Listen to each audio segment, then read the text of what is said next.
네, 안녕하세요. 주필승 투자연구소 소장 주필승입니다. 예, 오늘은 2024년 마지막 거래일이죠. 외국인의 매수가, 프로그램 매수가 엄청 유입되면서 마지막 시장, 양봉으로 마감이 됐습니다. 내년까지 이어지는 그런 모습이 나올지 지켜보도록 하겠습니다. 올해는 너무 고생을 많이 한 그런 한 해였고요. 짝수년도가 좀 안 좋은 일이 많았습니다. 그리고 그 다음에 홀수년도에 많이 올라갔던 그런 사례, 그런 통계가 있기 때문에 내년에는 좋은 시장이 나올 것으로 전망하고 있습니다. 요거는 코스닥의 월봉입니다. 봉 하나에 한 달이에요. 보다시피 1년 동안에 보면 빨간불 들어온 달이 딱 두 달밖에 없었습니다. 두 달. 2개월만 상승을 했고 나머지 달은 계속 하락을 했어요. 이런 모습을 보이기가 그렇게 쉽지가 않습니다. 과거에 아무리 이렇게 하락을 한다고 하더라도 이렇게 양봉이 뭐 4-5번 정도는 나와주는 게 보통인데 올해는 처음부터 끝까지 하락으로 마감되는 이런 모습을 보였습니다. 올해가 엄청나게 안 좋은 그런 시장이었다라는 것을 알 수가 있습니다. 그래도 저희가 돌이켜 보면 2차 전지 쪽에서 많이 탈출을 해서 바이오로 많이 갔죠. 저희는 바이오 섹터들은 그래프가 이 반대입니다. 상당히 많이 올라가고 최근에 조금 조정붙는 이런 정도의 상황이었어요. 그래서 초창기에 바이오로 들어가셨던 분들은 수익이 컸고 2차 전지로 갖고 계셨던 분들은 계속해서 하락하는 상당히 어려운 시장이었다라고 볼 수가 있습니다. 내년에도 이 제약 바이오 섹터들은 외부 변수에 크게 영향을 받지 않기 때문에 오늘 한올 바이오 파마가 급등이 나왔지만 뭐 알테오젠이라든가 리가캠이라든가 나쁘지 않아 보입니다. 그런 종목들의 상승이 좀 유효하지 않을까라고 조심스럽게 전망해 보고 있고요. 그 밖에 뭐 로봇이라든가 뭐 AI 그런 쪽이 앞으로도 계속 좀 진행될 수 있고, 그 밖에 일부 테마주들에 대한 것들 계속해서 제가 말씀을 드릴 건데, 그거는 이제 바로바로 말씀드리는 것보다는 상황이 좀 변할 때, 그럴 때 좀 시점이 맞춰가지고 제가 말씀을 또 드릴 겁니다. 그러니까 너무 걱정하지 마시고요. 이렇게 어려운 장세에서도 수익을 냈단 말이에요. 그죠? 그러니까 여기서 제 생각에는 올해 우리나라가 너무 안 좋았기 때문에 내년에는 웬만한 것들에 대해서는 내성이 생겨가지고 올라갈 가능성이 높습니다. 그러니까 내년 시장은 나쁘지 않다.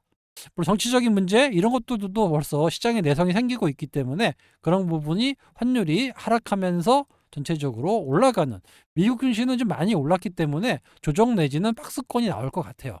그러면 의외로 우리나라 증시가 미국 시장에 상관없이 올라갈 가능성이 점점 커지고 있다라는 겁니다. 그래서 올해보다는 상당히 긍정적인 시장이 나올 거예요.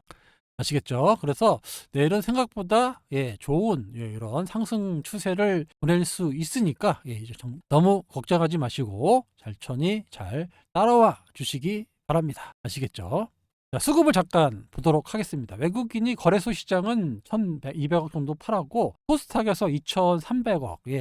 막판에 보시다시피 아침부터 끝까지 프로그램 매수로 2,100억이 들어왔어요. 비차익으로만 2,300억이 들어올 정도로 순수하게 주식을 매수한 거거든요. 오늘은 제약 바이오 섹터로 자금이 들어오는 게 눈에 띕니다. 아무튼 오늘 한올바이오 파마가 15.2%, 정말 오랜만에 장대 양봉이 나왔죠.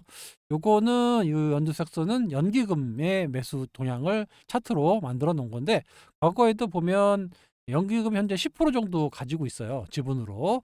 이렇게 높여 있다가 최근에 좀 조정을 보이면서 많이 팔아났기 때문에 다시 내년에는 연기금 지분을 늘려나갈 가능성이 높아지고 있다라고 볼 수도 있고요. 오늘은 엄민용 애널의 레포트가 좀 나왔죠. 경쟁사 아제넥스, 아제넥스에 대해서 얘기하면서 아제넥스의 약물보다 또 아제넥스의 적응증이 3개밖에 안 되는 반면에 이미노반트, 한올이 기술 수출한 이미노반트는 2026년까지 10개 정도의 적응증을 임상을 하고 있습니다. 그래서 아제넥스가 적응증 3가지밖에 안 돼요. 3가지인데 현재 시총이 약 50조 원입니다. 반면에 이미노반트는 한 5조 원 정도 돼요. 10배 정도 차이가 나죠?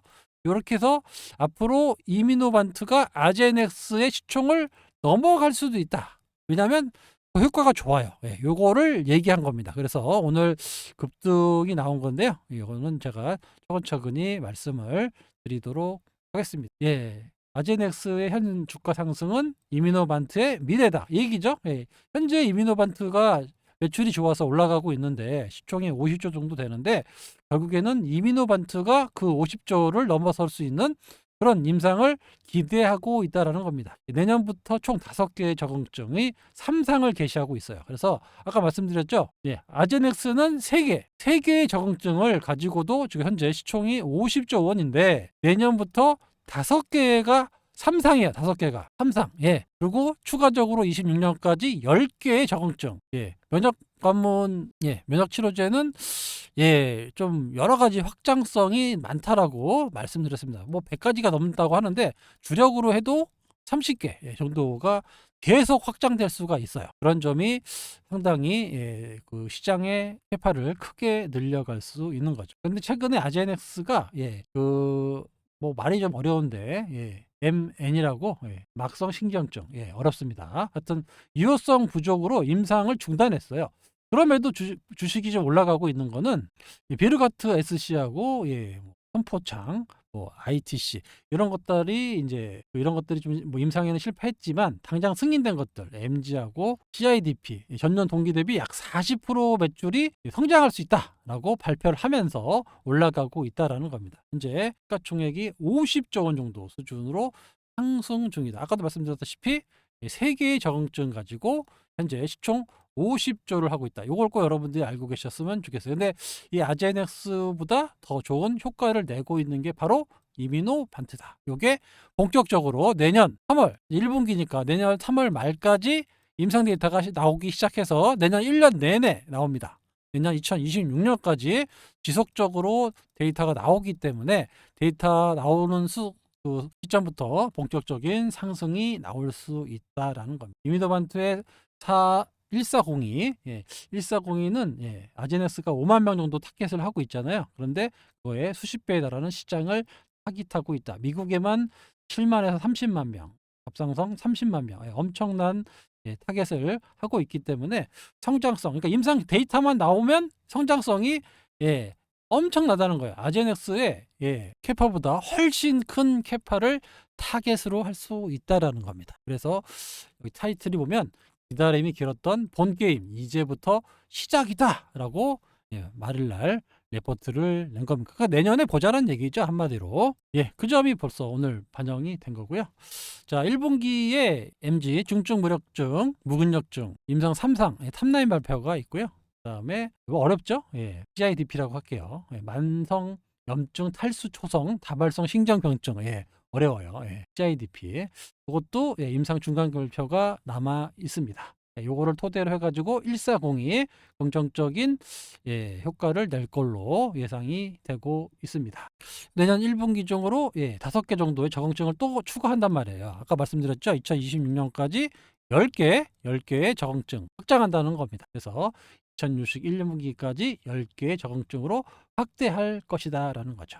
아제넥스가 3가지 적응증 승인받고 50조 원의 시가총액을 달성하고 있는데 예, 그러면 이미노반트와 한올바이오파마는 얼마가 가겠느냐라는 거죠. 간단하게 3개 적응증 확대했는데 50조 받고 있는데 2026년까지 10개 적응증 확대한다라고 하면 아제넥스의 시총보다 훨씬 더 많이 갈 수도 있다라는 건 이런 걸 암시한 거죠. 예, 그 점이 오늘 주가 상승을 예, 이끌었다라고 볼 수가 있습니다. 그만큼 이제 적응증도 커지고 있고 본격적인 데이터 원래는 연말까지 나오게 되어 있던 데이터가 한 3개월 미뤄진 거예요. 예, 나빠서 미뤄졌다라기보다는 1402로 갔던 게 1로 갔던 게 2로 가면서 예, 알부민 수치 관련해 가지고 지금 개선한 게 1402인데 예, 1401보다 1402가 상당히 예, 긍정적으로 발표될 걸로 기대하고 있습니다. 그래서 내년 3월에 한올바이오파마를 엄청나게 시장이 기대하고 있다. 임상 데이터에 따라서 예, 상승 모멘텀이 크게 나타날 수 있다라고 다시 한번 말씀을 드리도록 할게요. 그리고 2026년까지 적응증을 10개, 아까 말씀드렸죠? 면역 관련된 거는 100여 개가 되는데 누락할 수 있는 게 30개가 넘어간다라고 말씀을 드렸습니다. 그러니까 10개가 아니라 계속 늘릴 거예요. 임상 데이터가 나올 때마다 10개, 15개, 20개 이런 식으로 늘려나갈 계획인 겁니다. 전 세계 1등 키트루다가 매출 40조를 찍는 이유가 여러 가지 적응증을 하기 때문에 한 걸로 되는 게 아니라 여러 가지 적응증을 하기 때문에 이걸 합치니까 매출이 40조 원이 나오는 거예요. 마찬가지입니다. 여기도 여러 가지 임상을 해가지고 성과를 내면서 이게 쾌파가 커지는 거죠. 요거 똑같은 원리예요. 그렇게 본다라고 하면 한올 또 이미노반트의 성장성이 엄청나다라는 거를 여러분들이 알고 투자하셔야 되니까 한올바이오 파마 이거 뭐 맨날 박스권 가고 이거 어떻게 하느냐 이때 5만 원에 팔았어야 되는데 이렇게 하시는 분도 계신데 이런 정도가 아니라니까요. 이게 시가총액이 이제 2조 원밖에 안 돼요. 2조 원. 아까 알젠에스 얼마라고요? 50조 원이라니까요. 저 이미노반트 5조. 이 10배 가면 또 10배 갈 거 아닙니까, 이거. 간단하게 생각하면. 시간이 문제지, 어마어마하게 갈 수 있는 그런 가능성을 가진 기업이 바로 한올 바이오 파마예요. 그러니까 요만 원에 저는 눈에도 안 들어온다 이거예요. 아시겠죠? 그러니까, 뭐, 저는 충분히 여기를 뚫고, 올라갈 수 있는 그런 주식이고, 뭐, 10만 원, 뭐, 길게 보면 20만 원도 지금부터 갈 수도 있는 그런 기업이라는 겁니다. 물론 이제 시간이 걸리겠죠. 2030년 뭐 이렇게까지 쭉 성장을 해야 되니까 아까 말씀드린 대로 여러 가지 임상을 하면서 임상 데이터가 늘어난단 말이죠. 그런데 이게 그 면역 관련 그 치료법이 다 똑같아요. 하나만 성공하면 나머지도 다 성공할 가능성이 높기 때문에 아까도 말씀드렸죠. 100여 개 되는데 그 중에 의미 있는 게 한 30개 정도 된단 말이에요. 30개가 여기서 의미 있는 걸 찾았다라고 하면 기업 가치가 어마어마하게 커지는 거죠. 일단 이미노반트는 이제 임상만 하고 실질적 개발에서 상업화까지 가려면 분명히 그 M&A를 해야 돼요. M&A 하면은 작은 기업이 못합니다. 머크처럼 큰 회사가 M&A를 해야 되는데 그 M&A 가치에 따라서 또 바로 반영이 되기 때문에 한올이 뭐 임상을 뭐 데이터 해가지고 시작을 만드는 요게 아니고 이런 가치가 증명이 됐을 때 M&A가 들어온단 말이에요. 그래서 이 부분이 생각보다 빠르게 주가에 반영될 가능성이 내년에 나올 수 있다라고 보고 있습니다. 물론 시장 분위기를 좀 봐야 되겠지만 이 기업의 성장성에 이유가 없다라는 거죠. 문제가 없다라는 거예요. 그래서 물론 이제 시장 때문에 빠진 부분은 없지 않아 있지만 결국에는 과거 경험상 시장이 정상화되면 틀림없이 이런 성장성 있는 주식이 올라가는 게 정상인 거죠. 충분히 올라갈 수 있다라고 보시면 됩니다. 여러분들께 뭐가 꿈과 희망을 주려고 하는 게 아니라 그 종목의 상황을 여러분들이 알고 계셔야 된다. 그러니까 지금의 뭐 이런 변동성 왜 안 움직이냐, 왜 빠지느냐 이런 게 중요한 게 아니라고요. 좀 큰 시각으로 보셔야 수익도 크게 가져가실 수가 있는 거예요. 아시겠죠? 한올바이오 파마의 기술력을 믿고 임상 데이터를 보고 여러분들이 평가해 보시면 상당히 좋은 주식이다라는 거를 알고 아실 수 있습니다. 자, 요거 이제 전에 한번 제가 설명해 드린 건데 아제넥스의 기브가르트 SC 매출에 대한 이제 성장성 2030년까지 고속 성장을 하는데 이거를 그대로 이비노반트가 가져간단 말이에요. 이렇게 가져갈 가능성이 높아요. 왜냐하면 임상 데이터가 상당히 좋게 나왔어요. 약물은 똑같은 확률인데 임상 데이터가 좋다라면 당연히 약물이 옮겨지겠죠. 그래서 이런 시나리오가 지금 여기 초반에 이런 시나리오가 그대로 여기 이미노반트에 나올 가능성이 높아진다라는 겁니다. 그러니까 이 시가총액이 그대로 이미노반트로 갈 확률이 어떻게 됩니까? 높아지겠죠. 그래서 이거를 제가 비교해서 말씀을 드리고 있는 거예요. 그러니까 시간이 좀 걸릴 뿐이지 그냥 갖고 있으면 내년에 의외로 임상 데이터 발표하고 나서 생각보다 슈팅이 좀 크게 나올 수도 있으니까 그래 봐야 뭐 3개월이잖아요. 그죠? 또 임상 기대감 또 때문에 또 주가가 미리 선반영될 거고 그런 것들이 있으니까 내년에 좀 기대해 보셔도 좋다라고 말씀을 드리도록 하겠습니다. 엄빈종 애널이 그 제일 먼저 최상위 제약바이오 종목으로 뽑아놓은 게 바로 한올바이오 파마인데요. 3년 안에 매출 1조를 넘기는 이미노반트. 예. 로열티는 누구한테요? 동사에게. 예. 약 15% 정도 된다고 하더라고요. 예. 얼마 전에 알테오젠이 뭐 5%네, 6%네라고 했잖아요. 그죠? 이미노반트의 로열티는 15%를 한올이 가져갑니다. 예. 어마어마하죠? 예.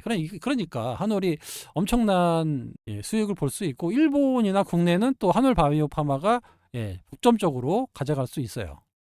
그러니까 결론적으로 내년을 한번 기대해 보도록 하겠습니다. 아시겠죠? 예, 요거는 이제 제가 오늘 올려드린 것 중에 내년에 있을 그 CES 2025 프리뷰인데요. 간단하게 결론부터 말씀드리자면 이거죠. AI가 1등이에요. 로보틱스하고 AI, 로봇과 AI가 1등입니다. 그래서 내년 초에는 아마 AI, 로봇 이쪽이 좀 화두가 될 가능성이 높다. 모빌리티, 차량에 들어가는 소프트웨어 관련 모빌리티도 좀 뜰 가능성이 있고요. 그 다음에 XR은 계속 나와요. 옛날부터 확장 현실 나오고 있는데, 이번에는 또 어떻게 될지는 모르겠지만 여기 연초에만 반짝하고 또 밀리는 경향이 심해가지고, 이렇게 타이틀로 보면 뭐 AI하고 로보틱스, 모빌리티, XR 이 정도 보시면 될 것 같아요. 그밖에 뭐 스마트 홈이라든가 디지털 헬스케어, ES 정도가 있는데, 이런 것들이 내년 트렌드가 될 가능성이 높다라는 겁니다. 온디바이스 AI 많이 들어보셨죠? 예. 내년에 좀 로봇 관련주가 오늘 막판에 좀 움직였는데, 연초에 로봇 관련 섹터들의 움직임이 커질 가능성이 높습니다. 외국에서도 지금 다시 AI를 비롯한 로봇이 많이 나와요. 로봇 관련주, 그 다음에 모빌리티와 관련된 소프트웨어 관련주들, 그 다음에 XR. 항상 나오는 게 XR인데 아직까지 상업화가 안 되고 있는 그런 상황이기 때문에 이번에는 될지 한번 주목해 볼 필요가 있습니다. 그때마다 국내 관련주들이 움직이니까 요거를 좀 미리 체크해 놨다가 움직일 때 여러분들께 다시 말씀을 드리도록 하겠습니다. 아시겠죠? 예, 올 한해 너무 다사다난했죠. 예, 연말에 좀 사건 사고가 많이 좀 나와서 조금 분위기가 침울하긴 한데, 또 지나가고 나면 또 새해가 밝습니다. 그러고 나서 또 새로운 시장이 또 열리니까요. 너무 걱정하지 마시고, 우리 시장이 참 그래요. 대외적으로도 상당히 많이 영향을 받고, 또 국내적으로도 좀 영향을 받고, 또 상당히 그 국내 주식은 피해된다라고 해서 뭐 해외로 가시는 분들 많이 있는데, 그래도 우리나라 시장이 또 저력이 있습니다. 많이 빠지면 또 많이 올라오고, 이런 시장이었고, 저는 뭐 해외 투자도 물론 좀 관심을 갖고 있겠지만, 생각보다 좀 많이 올라 있고 투기적인 성향이 있어요. 그럴 바에는 차라리 우리 국내 증시가 세계적으로 상당히 저평가되어 있기 때문에 먹거리가 더 많다라고 볼 수가 있습니다. 그래서 내년에도 저도 맞는 여러 가지 시나리오로 그때그때 말씀드릴 수 있는 종목들을 좀 많이 짜고 있어요. 그래서 그 시나리오에 따라서 송방이나 집중방에 여러분들께 말씀을 드릴 거니까 너무 걱정하지 마시고 천천히 잘 따라와 주시기 바랍니다. 올 한해 정말 고생 많으셨고요.